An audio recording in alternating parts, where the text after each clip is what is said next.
দর্শক, আমরা মালয়েশিয়ার একটি পুরাতন শহর। এটি এখান থেকে ২০০ বছর আগে এই শহরটি গোড়াপত্তন হয়েছিল।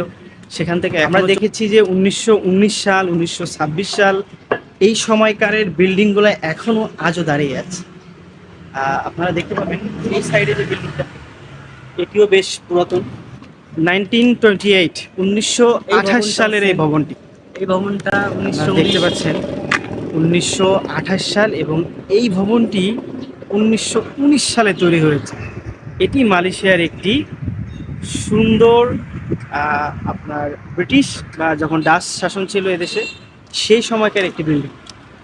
আর এটি হয়েছে ১৯২৬ সালে। ও মাই গড!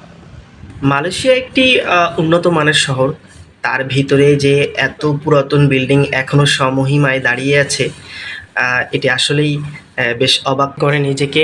কেননা এমন অনেক শহরই আছে যেখানে তারা তাদের পুরাতন স্মৃতি সব মুছে ফেলেছে, কিন্তু এই শহরটি এখনো তাদের গোড়াপত্তনের শুরু থেকে যে বিল্ডিংগুলো তৈরি হয়েছিল সেগুলোকে সংরক্ষণ করে রেখেছে।